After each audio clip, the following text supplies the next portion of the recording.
Before this video starts, I'd just like to make an announcement. I have the Liberal Tears mug for $14.99 on my website. It is the first link in the description if you want to go pick one up.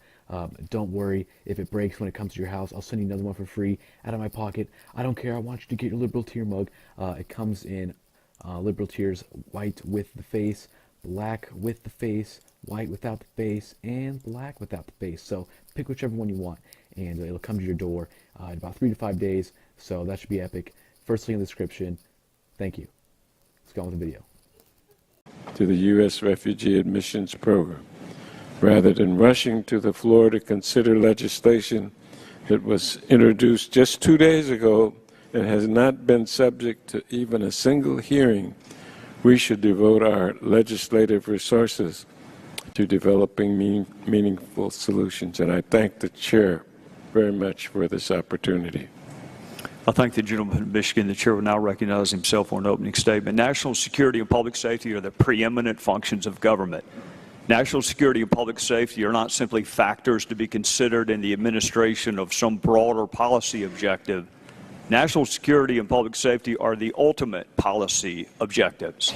The safety and security of our fellow citizens should be the driving force behind all decisions that we make as representatives.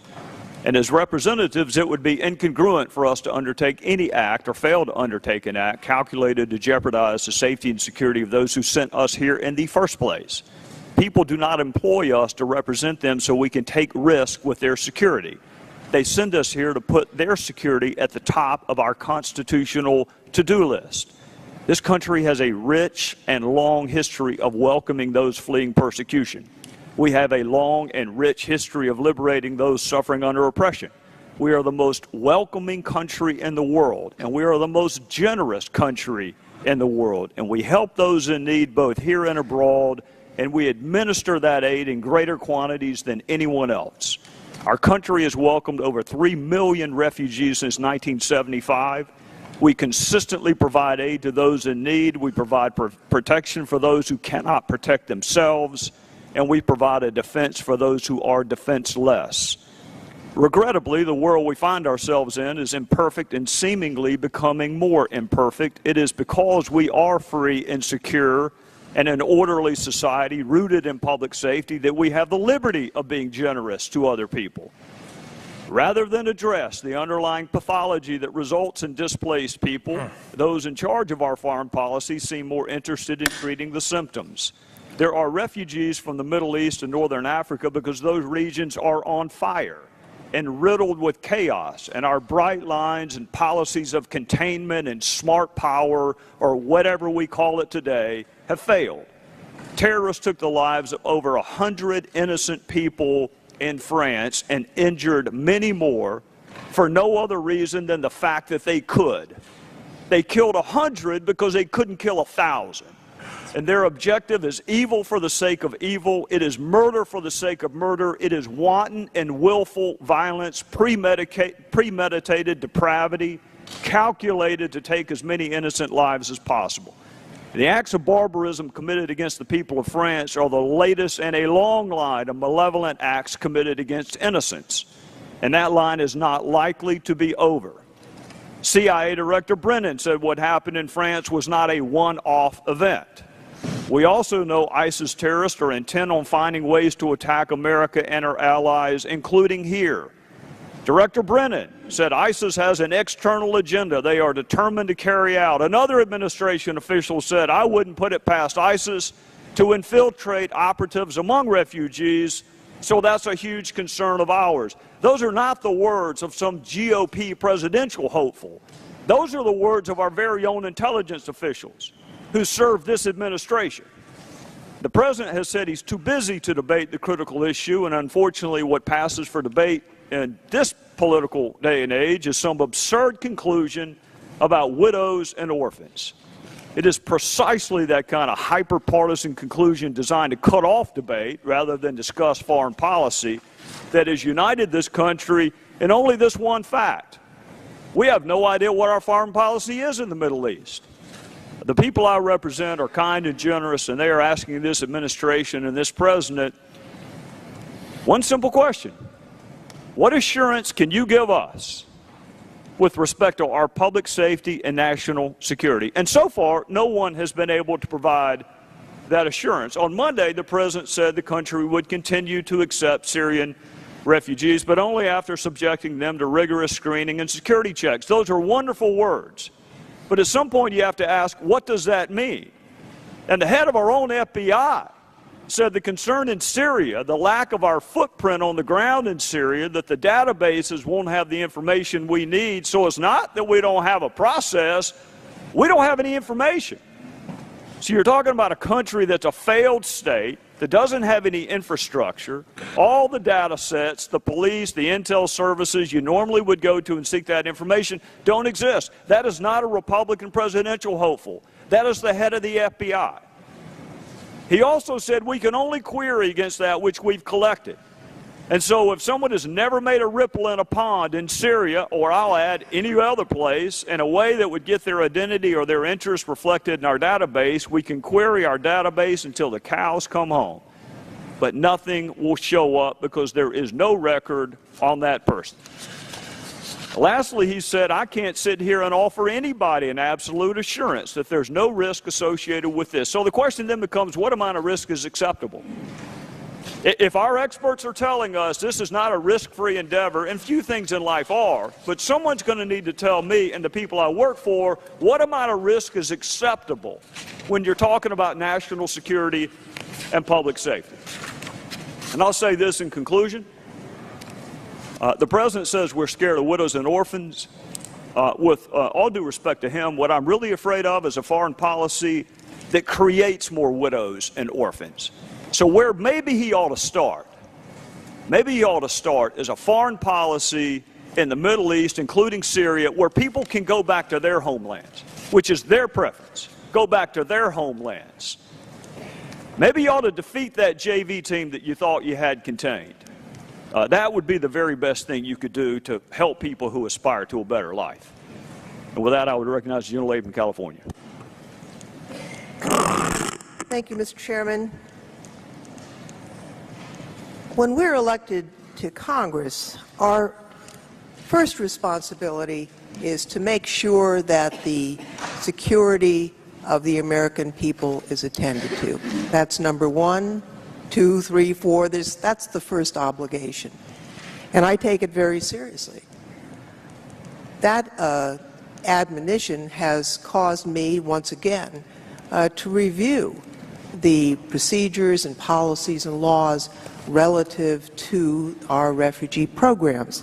Now, refugees from Syria and other places in the Middle East are arriving in waves, unscreened, at Europe's doorstep. As Mr. Hetfield has recalled, we were shocked to see the body of a 3-year-old child on the beach, families trying to escape from ISIS, who is beheading people. But our process is different. We have an ocean between us and Europe and the Middle East, and that has allowed us to provide for a rather extensive process. And here's really what it is. I mean, in order to even be considered, the United Nations High Commission on Refugee refers you to our system for screening. And only a few people actually make that process to be screened. At that point, we have a resettlement support center that does an interview. We do biographic checks. Then we use the CLASS system, the Consular Lookout and Support System, which queries data. It's classified what all of it is, but it includes the DEA, the FBI, Homeland Security, Immigration, Customs, on and on, the Marshal Service. Then we have, for certain refugees, and that includes the Syrians, a security advisory opinion, which is a positive SAO clearance from a number of U.S. law enforcement and intelligence agencies. Again, the participants are classified, but it is everybody. And then we have the interagency check, which was new.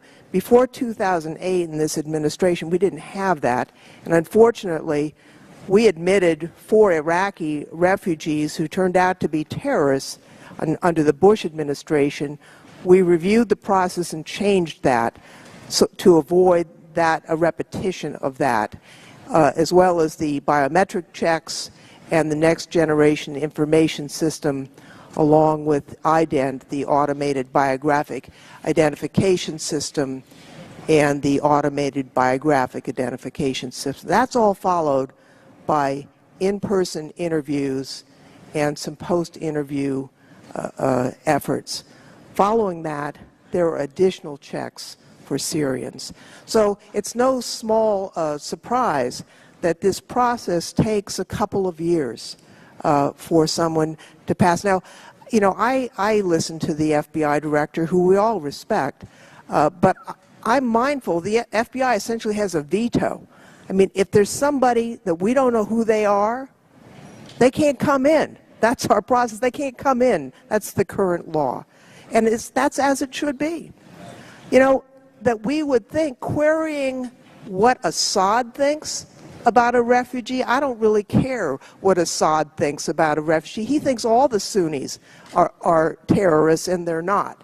So let's put this in a perspective. If I were a terrorist, would I say, well, I'm going to go to a camp, hope that the UN will refer me to the system, go through this extensive process for 2 years, and honestly, because of Paris, this has now been further extended because everyone wants to make sure that every T is crossed and I is dotted. And in 2 or 3 years, if I'm lucky, I might make it as a refugee. I don't think so. I don't think so. We need to take a look at all of the systems that we have. Most of the terrorists, it looks like at this point all of the terrorists in Paris were Europeans.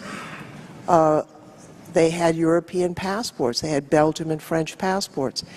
They could come to the United States very easily. And so I think we need to take a look at what processes we have in place to make sure that the country is safe. But it doesn't include being afraid of a 5-year-old. And I think, I just want to say, Mr. Hetfield, it's important that you are here. I was listening to my colleague, Luis Gutierrez, and yesterday, a Syrian family, refugees, arrived in Chicago.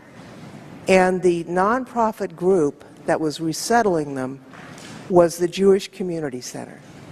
That tells ISIS and the world that we're on the right side of history and they're on the wrong side of history. How do you recruit more terrorists when the United States stands up for what it is? And that's part of this equation.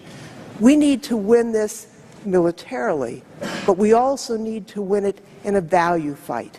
And we're not going to win that value fight by backing off from being free and being American.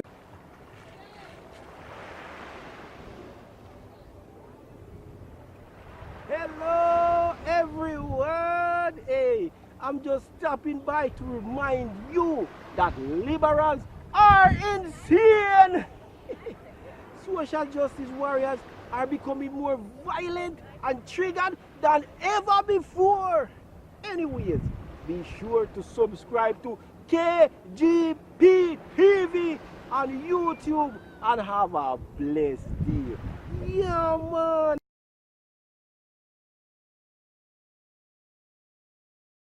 Policy objectives. The safety and security of our fellow citizens should be the driving force behind all decisions that we make as representatives.